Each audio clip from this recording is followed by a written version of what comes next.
नमस्कार शेतकरी बांधवांनो. तर आपल्या यूट्यूब चॅनलमध्ये सर्व शेतकरी बांधवांचे स्वागत आहे. ज्या शेतकरी बांधवांनी यूट्यूब चॅनलला सबस्क्राईब केलं नाही त्या सर्व शेतकरी बांधवांनी यूट्यूब चॅनलला सबस्क्राईब करा आणि नवनवीन माहिती पाहत राहा. तर शेतकरी बांधवांनो, भरपूर शेतकरी बांधवांचा आणि भरपूर जणांचा असा प्रश्न येतोय की हळदीचं पाणी कधी तोडलं पाहिजे. तर शेतकरी बांधवांनो, हळदीचं पाणी आता पहिल्या ज्या पद्धती होत्या, आपल्या वसमत तालुक्यामधील शेतकरी बांधव हळदीचं पाणी, जी आपली औंढ्याची जत्रा झाली की पाणी तोडत होते, म्हणजे पाणी बंद करत होते. तर आणि हळद काढण्याची योग्य वेळ म्हणजे पाडवा झाल्याच्या नंतर.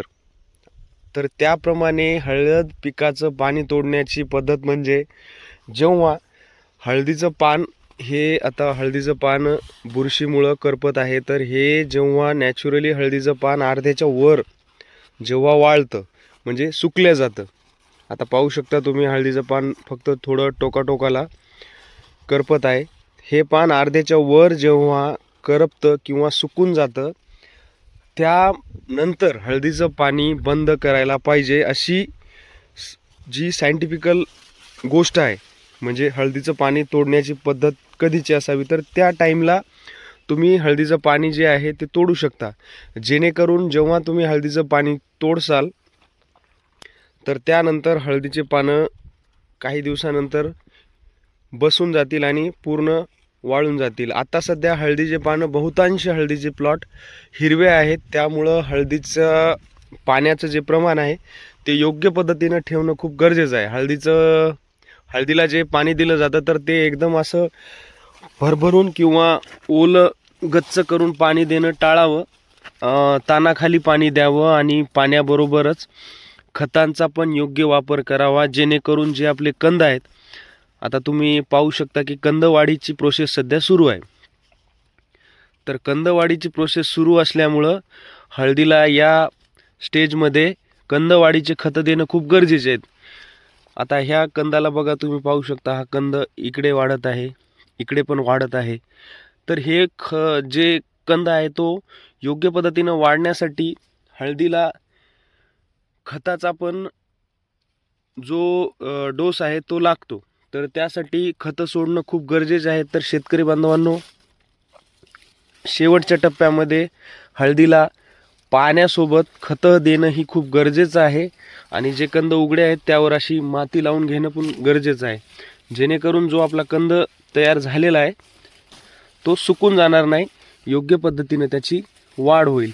यासाठी शेतकरी बांधवांनी, ज्या शेतकरी बांधवाचे कंद असे उघडे पडत आहेत त्यावर माती लावून घेणं खूप गरजेचे आहे. कारण आता तुम्ही पोटॅशयुक्त खतांचा जेव्हा वापर करता त्याचा रिझल्ट 100% येतो. तर तुम्ही पाहू शकता कंद असे बाहेर निघत आहेत. तर त्यासाठी यावर थोडीफार माती लावणं गरजेचं आहे. पाणी, शेतकरी बांधवांनो, शेजाऱ्यानं पाणी तोडलं म्हणून आपण पाणी तोडू नका. पाणी एकमेकांचं पाहून बंद करू नका. ज्या शेतकरी बांधवाची हळद चांगली आहे त्या शेतकरी बांधवाने योग्य खताचं नियोजन करूनच हळदीचं पाणी शेवटी बंद करावं. हळदी जितकं होईल तितकं पाडवा झाल्याच्या नंतर काढण्याचा प्रयत्न करावा. आणि जोपर्यंत टोटल पाला बसत नाही हळदीचा, तोपर्यंत हळद काढण्याची गडबड करू नये. मान्य आहे, अवकाळी पाऊस असतो, थोड्याफार बेजाऱ्या होतात, पण शेतकऱ्याचं जीवन हे कष्टाचंच आहे. त्यामुळं थोडं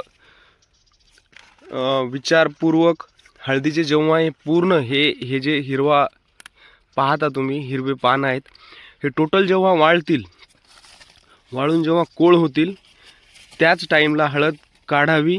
अन्यथा हळदीला थोडा वेळ द्यावा.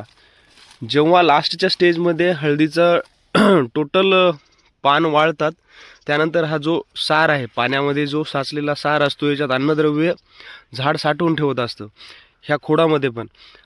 आणि हा जो सार आहे, टोटल खतांचा सार, हा लास्टला आपल्या कंदामध्ये जात असतो. त्यामुळं जेव्हा हळद टोटल वाळते तेव्हाच हळदीला काढावे, जेणेकरून जे कंदामध्ये साठवलेले अन्नद्रव्य आहेत ते हळद पिकाच्या कंदाच्या वाढीसाठी काम देतील.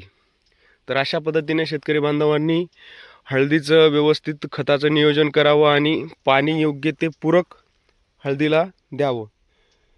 अशाच नवनवीन माहितीसाठी आमच्या चॅनलला सबस्क्राईब करा आणि माहिती बघत राहा. धन्यवाद शेतकरी बांधवांनो. जय जवान जय किसान.